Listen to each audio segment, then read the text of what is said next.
Hello friends, last व्हिडिओमध्ये आपण पाहिलंय की केमिकल रिॲक्शन म्हणजे काय, नाही का. त्यानंतर त्यामध्ये आपण फिजिकल चेंज बद्दल पाहिलं, केमिकल चेंज बद्दल पाहिलं, नाही का. त्यामध्ये आपण पाहिलंय की जिथे केमिकल चेंज होतो तिथे काय होते, केमिकल रिॲक्शन होते. आणि या केमिकल रिॲक्शनला आपण केमिकल इक्वेशनच्या फॉर्म मध्ये काय करत असतो, रिप्रेझेंट करत असतो. ठीक आहे ना. तर आज आपल्याला जाणून घ्यायचं आहे केमिकल इक्वेशन कसं लिहितात, काय असते, नाही का, त्याबद्दल आपल्याला माहिती घ्यायची आहे. तर today we are going to start the new topic, that is the chemical equation and the writing of the chemical equation, right. तर सगळ्यात पहिल्यांदा आपण केमिकल रिॲक्शन पाहू एक, आणि नंतर त्या केमिकल रिॲक्शनला इक्वेशनच्या फॉर्म मध्ये कसं मांडतात ते जाणून घेऊ, नाही का. तर आठवा ऍक्टिव्हिटी नंबर 2 आहे ना, आपण पाहिलंय लास्ट टाइम ऍक्टिव्हिटीज, 5 वेगवेगळ्या ऍक्टिव्हिटीज पाहिल्या होत्या. त्यामध्ये दुसरी ऍक्टिव्हिटीज आहे ना, त्या ऍक्टिव्हिटीज मध्ये काय केलं जातं, सेकंड ऍक्टिव्हिटीज मध्ये काय केलं जातं, जे कॉपर सल्फेटचं ब्ल्यू कलरचं सोल्युशन आहे त्यामध्ये झिंक डस्ट ऍड करतात, नाही का. आणि त्यामुळं झिंक सल्फेटचं कलरलेस सोल्युशन तयार होतं आणि कॉपर जो आहे तो वेगळा निघतो, बरोबर आहे का. तर पहा, ही एक ऍक्टिव्हिटी आहे आणि या ऍक्टिव्हिटीमध्ये काय होतं,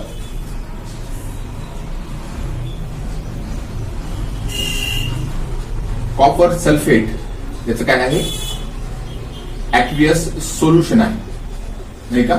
आणि यामध्ये काय करतात, झिंक डस्ट ऍड करतात, बरोबर आहे. आणि यामध्ये कलरलेस सोल्युशन तयार होतं, कलरलेस सोल्युशन तयार होतं, बरोबर नाही का. आणि कशाचं कलरलेस सोल्युशन तयार होतं, झिंक सल्फेट याचं, बरोबर आहे. आणि कॉपर जो आहे हा वेगळा निघतो, बाहेर निघतो, है ना. तर हे एक केमिकल इक्वेशन आहे, बरोबर आहे का. एक केमिकल रिॲक्शनला आपण काय केलंय, रिप्रेझेंट केलंय इक्वेशनच्या फॉर्म मध्ये. पण इथे जे आपण केमिकल रिॲक्शन रिप्रेझेंट केली ही वर्डच्या फॉर्म मध्ये काय केली, रिप्रेझेंट केली. तर अशा केमिकल इक्वेशनला, अशा इक्वेशनला आपण काय म्हणतो, वर्ड इक्वेशन असे म्हणतो, ठीक आहे. Representation of a chemical reaction in the form of their words is called as word equation. This is the simple word equation of the reaction, ठीक आहे. जे सेकंड ऍक्टिव्हिटी मध्ये आपण रिॲक्शन पाहिली त्या रिॲक्शनचं हे काय आहे, इक्वेशन आहे. पण हे वर्ड इक्वेशन आहे कारण त्या रिॲक्शनला आपण काय केलंय, वर्डच्या फॉर्म मध्ये रिप्रेझेंट केलंय, बरोबर का. This is the word equation. This word equation can be more condense or it can be write in the more condense form. This chemical equation can be written in the most condensed form by using their chemical formulas. Chemical फॉर्म्युलाचा वापर करून आपण हे जे word equation आहे याला आणखी condense form मध्ये काय करू शकतो, लिहू शकतो, राईट. तर पहा, आता कॉपर सल्फेट सोल्युशन आहे, याच्या जागी आपण त्याचा केमिकल फॉर्म्युला लिहू, है ना, CuSO4. This is the molecular formula of copper sulphate. Then zinc dust, त्या ठिकाणी आपण Zn लिहू, आहे का. झिंक डस्ट म्हणजे zinc powder Zn, right. And then it gives ZnSO4, that is zinc sulfate, aqueous solution of zinc sulfate, and the copper, that is Cu, बरोबर आहे का. तर बघा, हे पण एक केमिकल इक्वेशन आहे, पण हे केमिकल इक्वेशन या इक्वेशन पेक्षा काय आणखी कंडेन्स फॉर्म मध्ये, शॉर्ट फॉर्म मध्ये आहे. कारण इथे आपण है ना वर्ड न यूज करता त्यांचे काय केले, केमिकल फॉर्म्युलाज काय केले, यूज केले. तर है ना, या इक्वेशनला आपण काय म्हणतो, केमिकल इक्वेशन असे म्हणतो. कारण इथे जे रिॲक्टंट आणि प्रोडक्ट जे पार्टिसिपेट करतात रिॲक्शन मध्ये, नाही का, रिॲक्शन मध्ये जे भाग घेतात, जे तयार होतात, त्यांना आपण रिप्रेझेंट केलं, पण वर्डच्या फॉर्म मध्ये नाही, तर त्यांच्या आपण कंडेन्स फॉर्म मध्ये, त्यांच्या मॉलिक्युलर फॉर्म्युलाच्या फॉर्म मध्ये त्यांना आपण काय केलं, रिप्रेझेंट केलं. तर हे आहे केमिकल इक्वेशन. तर राहील तुमच्या लक्षात, what is my chemical equation, the representation of the chemical reaction in the more condensed form in the form of their chemical formula is called as chemical equation, right. जे chemical reaction आहे त्याला represent करणे, है ना, condense form मध्ये represent करणे, त्यांच्या molecular फॉर्म्युलाचा वापर करून काय करणे, रिप्रेझेंट करणे, याला आपण काय म्हणतो, केमिकल इक्वेशन असे म्हणतो. ठीक आहे. आय होप तुम्हाला केमिकल इक्वेशन समजलं असेल, बरोबर आहे का. आता या रिॲक्शन मध्ये दिसते तुम्हाला या रिएक्शन मध्ये जे सबस्टन्सेस भाग घेत आहेत त्यांना आपण रिएक्टंट असे म्हणतो. फॉर एक्झाम्पल कॉपर सल्फेट आणि zinc, these are the two reactant of the chemical reaction. या केमिकल रिएक्शन मध्ये कोण रिएक्टंट आहे? कॉपर सल्फेट आणि झिंक हे दोन रिएक्टंट आहे, right. And zinc sulfate and copper which are produced in this reaction, that's why these are the product of the chemical reaction, है ना. झिंक सल्फेट आणि कॉपर हे दोन तयार होऊन राहिले या रिएक्शन मध्ये, त्यामुळे ते दोघ जण काय आहेत? या रिएक्शनचे प्रोडक्ट आहेत. समजलं का? This is the reactant copper sulphate and zinc sulphate and copper, these are two are the product which are forming this chemical reaction, right? In this reaction, what happen? The reactant undergoes bond breaking. Copper sulfate यामध्ये काय होतं? Bond breaking होतं. This copper sulfate is get broken down into copper and sulfate. Means there is a breakdown of bond which is present in between the copper and sulfate, right? And this sulfate is get combined with zinc, and zinc form a new bond with this sulfate, and it result in formation of zinc sulfate. समजले तुम्हाला? Zinc sulphate मध्ये zinc आणि sulphate या दोघांमध्ये काय होतो? नवीन bond तयार होतो आणि यामुळे काय होतं? झिंक सल्फेट तयार होतं. समजलंय? Means reactant undergoes bond breaking, right, and product undergoes making of a new bond. Product नवीन बॉन्ड तयार झाल्यामुळे तयार होतात आणि रिएक्टंट है ना यांच्यामध्ये जे बॉन्ड्स आहेत ते काय होतात? ब्रेक होतात, right. This is the information which is given in your textbook about the chemical equation. After that we are going to learn the writing of a chemical equation. यानंतर आपण काय करणार आहोत? Writing of the chemical equation पाहणार आहोत. ठीक आहे, चला तर पाहूया writing of the chemical equation, right. तर writing of the chemical equation मध्ये आपल्याला स्टडी करायचे आहे काही कन्व्हेन्शन्स, काही rule while writing the chemical equation. We have to follow certain rules or certain convention. There are 6 different rules that we have to follow while writing the chemical equation. है ना. Chemical equation लिहिण्यासाठी आपल्याला 6 वेगवेगळे rules काय करावे लागतात? Use करावे लागतात. आपल्या टेक्स्ट मध्ये ऍक्च्युली 6 रूल्स दिलेले आहेत, बरोबर आहे का? तर हे रूल्स कोणते आहेत? हे कन्व्हेन्शन्स कोणते आहेत? ते आपण वन बाय वन जाणून घेऊ. Look at the first convention. तुम्हाला माहिती आहे, in the chemical equation reactant are always represented on the left hand side of the chemical equation, while product are always right on the right hand side of the chemical equation. बरोबर आहे का? Reactant हे नेहमी chemical equation मध्ये left साइडला लिहितात आणि जे प्रोडक्ट आहेत ते नेहमी रिएक्टंट मध्ये राईट साइडला लिहितात. And there is a arrow in between reactant and product which is pointed or which is headed toward the product. है ना, एक एरो असतो जो रिएक्टंट आणि प्रोडक्ट यांच्यामध्ये असतो, है ना, ज्याचं जे हेड आहे, डोकं आहे, हे नेहमी कोणाकडे असतं? प्रोडक्टच्या दिशेने असतं, है ना. And that arrow always gives the direction of the reaction. हा एरो आपल्याला रिएक्शनची डायरेक्शन दाखवायचं काम करतो. फॉर एक्झाम्पल आपण सेकंड ऍक्टिव्हिटी पाहिली, त्या सेकंड ऍक्टिव्हिटी मध्ये आपण केमिकल इक्वेशन पण पाहिलंय. बघा, झिंक डस्ट आपण ऍड करतो कशामध्ये? कॉपर सल्फेटच्या सोल्युशन मध्ये, आणि त्यामुळे काय तयार होते? झिंक सल्फेटचं कलरलेस ऍक्वियस सोल्युशन तयार होतं आणि कॉपर वेगळा निघतो, है ना. ही आपण सेकंड ऍक्टिव्हिटी पाहिली आहे ना, ओके नाही?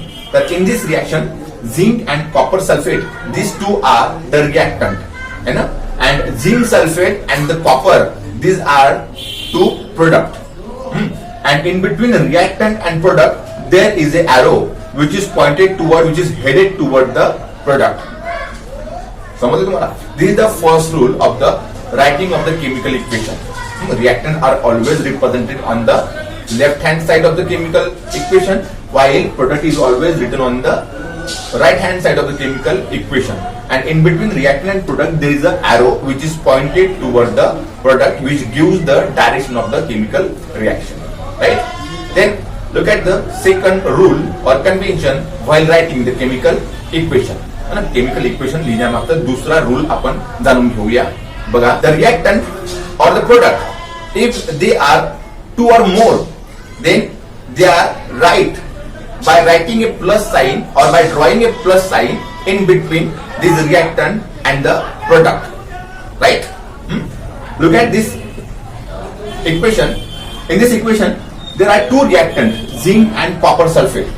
And to link these two reactant, there is a plus sign which are drawing in between these two reactant. Means if there are two or more reactant, they are linked by drawing a plus sign in between them.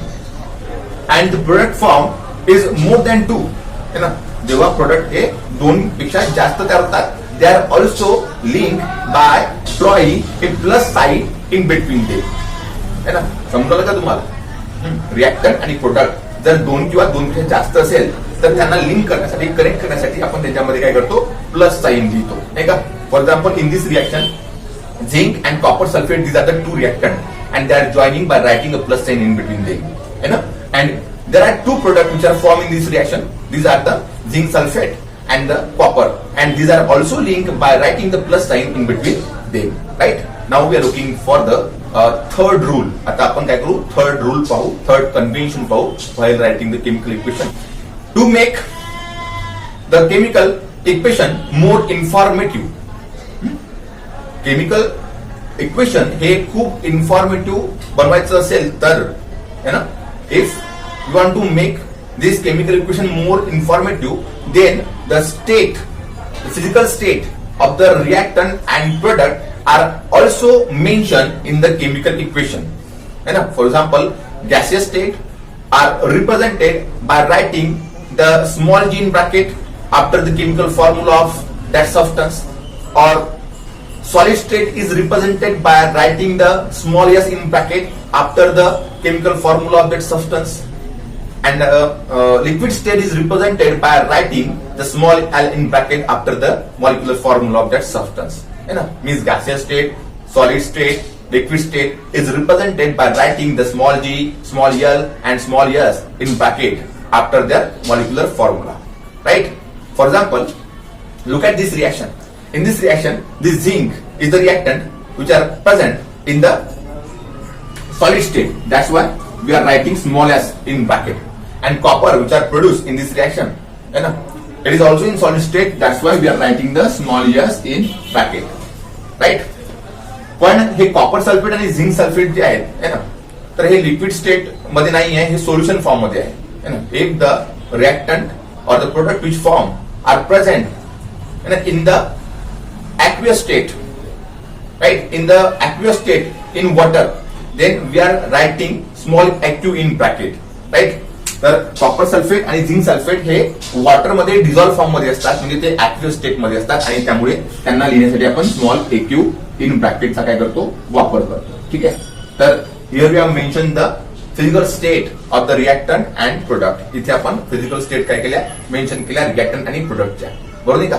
But when product are form in the form of gas, जर product गॅसच्या form मध्ये जर तयार होत असेल, है ना, जर प्रोडक्ट हा गॅसच्या फॉर्म मध्ये जर तयार होत असेल, तर instead of writing small g in bracket, we are writing or we are drawing the arrow which is headed toward the upward or which is pointed toward the upward direction. You know, for example, look at the reaction. In the first activity, we have hit the calcium carbonate, right? Then it results in formation of calcium oxide and carbon dioxide. This carbon dioxide is present in the gaseous state. That's why we are not writing the small g in bracket. Instead of that, we are writing or we are drawing the arrow which is pointed toward the upward direction. You know, if the product are formed in the gaseous state, instead of writing small g in bracket, we are writing the arrow which is headed toward the upward direction. समजलं का? जर product gases form मध्ये तयार होत असेल तर small g in bracket लिहिण्याच्या ऐवजी आपण काय करतो? वरचा arrow दाखवत असतो. ठीक आहे, समजलं का? और if the product are form in the form of solid or in the form of precipitate, then instead writing of small s in bracket, we are giving the arrow which is in downward direction. समजलं का? जर product हा solid state मध्ये किंवा मग तो प्रेसिपिटेटच्या form मध्ये, insoluble मासच्या form मध्ये किंवा मग प्रेसिपिटेटच्या फॉर्म मध्ये तयार होत असेल, तर मग अशा वेळेस आपण काय करतो? डाऊनवर्ड डायरेक्शनचा अॅरो लिहितो. आपण स्मॉल एस इन ब्रॅकेट लिहत नाही, तर आपण डाऊनवर्ड डायरेक्शनचा अॅरो काय करतो? यूज करतो. This is the third convention or rules for writing the chemical equation, right? Now we are looking for the fourth rule or fourth convention. Look at the fourth rule or convention while writing the chemical equation. है ना? बघा, when we are providing heat to the reaction from outside, it is indicated by drawing a sign of a triangle above the arrow which gives the direction of the chemical reaction. For example, look at this reaction. In this reaction, calcium carbonate is heated and it gives calcium oxide and carbon dioxide. Right? In this reaction, heat is given from outside to the calcium carbonate. He reaction होण्यासाठी आपण calcium कार्बोनेटला काय करतो, heat करतो, म्हणजे बाहेरून त्याला heat provide करतो. We are giving heat to this reactant, right. Then we are writing the sign of this triangle above the arrow. आपण काय करतो, ट्रायंगलचा साइन या एरोच्या वरती लिहितो, because heat is given to this reaction. है ना, या रिएक्शनला आपण बाहेरून काय करतो, हीट देतो. त्या कारणामुळे हा हीटचा सिम्बॉल आपण इथे लिहितो, नाही का. Similarly, if heat is release in the chemical reaction, for example heat जर रिएक्शन मधून बाहेर पडत असेल तर तिला कसं रिप्रेझेंट करतात. फॉर एक्झाम्पल, ही रिएक्शन आहे zinc sulphate, zinc which is react with copper sulfate and it gives zinc sulfate and copper, and simultaneously heat is also given out from this reaction. This heat which is released is indicated with a plus heat. है ना, जर reaction मध्ये heat जर release होत असेल तर ती heat आपण काय करतो, अशा पद्धतीने रिप्रेझेंट करतो, त्याला आपण प्लस हीट लिहितो प्रोडक्ट सोबत. समजलं का. तर दिस is the fourth rule for the writing the chemical equation. नाही का, हीट जर बाहेरून प्रोव्हाइड केलं जात असेल, नाही का, तर प्लस साइन ने काय करतो आपण, सॉरी, जर हीट बाहेरून प्रोव्हाइड केलं जात असेल तर आपण काय करतो, ट्रायंगलचं साइन काय करतो, यूज करतो एरोच्या वरती. आणि जर हीट रिएक्शन मध्ये बाहेर पडत असेल तर त्यासाठी आपण काय करतो, आपण प्लस हीट लिहितो प्रोडक्टच्या नंतर. ठीक आहे.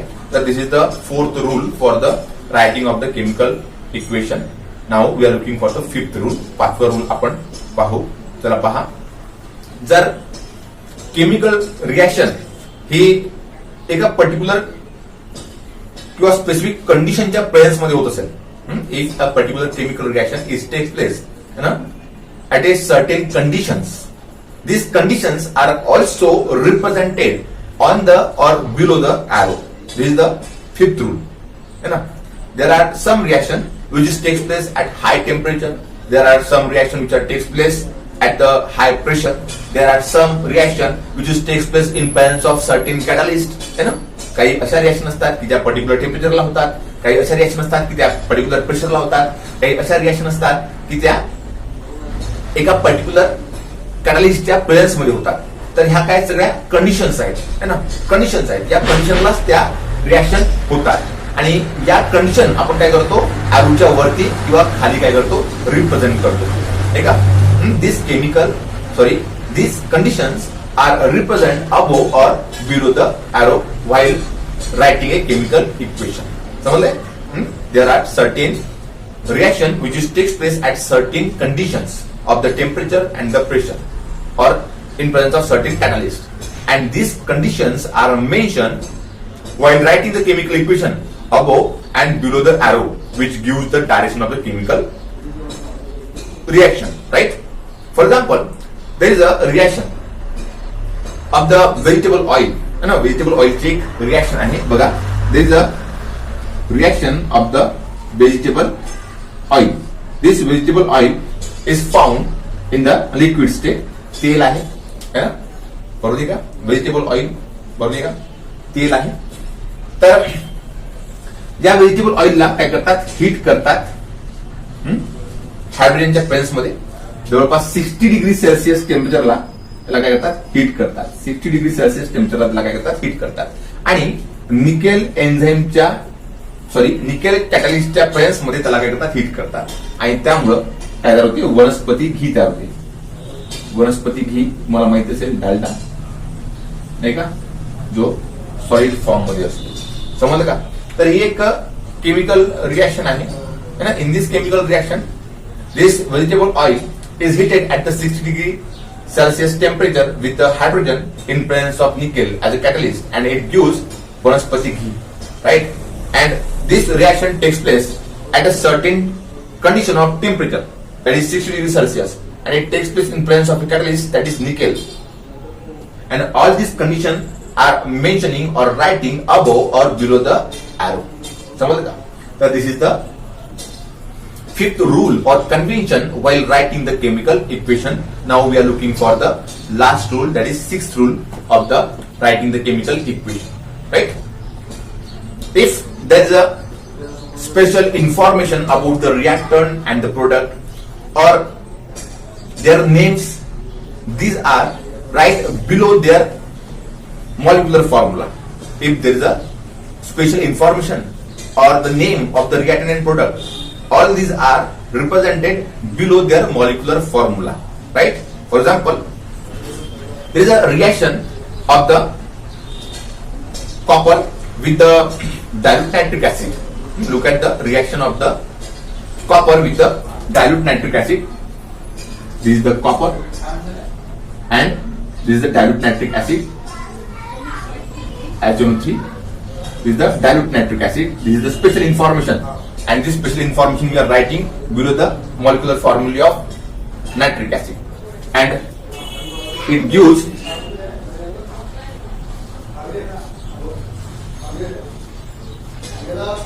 CuNO3/2 plus twice N2 plus twice H2. This is the copper nitrate, and this is the poisonous reddish color gas, that is nitrogen dioxide. This nitrogen dioxide is the reddish color poisonous gas which is produced when this copper is react with dilute nitric acid. It gives copper nitrate, then a poisonous reddish color nitrogen dioxide gas and water molecule. So here this nitric acid is a dilute nitric acid, and dilute is the special information about this nitric acid which is right below their molecular formula, right? This copper also react with the concentrated nitric acid. Now we are looking for the chemical reaction or chemical equation of the copper and the concentrated nitric acid.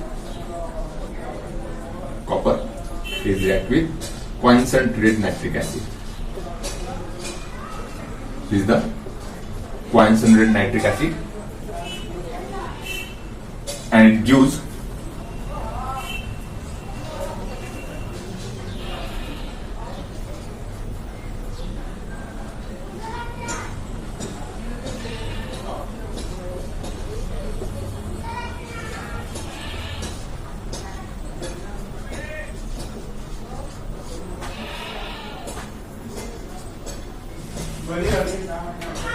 when copper is react with nitric acid, concentrated nitric acid, it gives copper nitrate, then nitric oxide gas and water molecule. समजलं का तुम्हाला?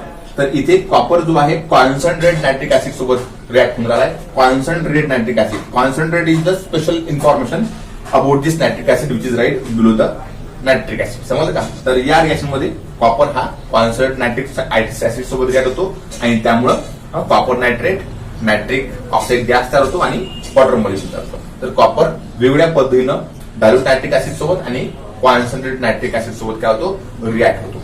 समजलं तुम्हाला? तर this is the sixth rule while writing the chemical equation. The special information, then the name of the reactant and product are also represented below their molecular formula in the chemical reaction, and this is the two examples of these rules, right?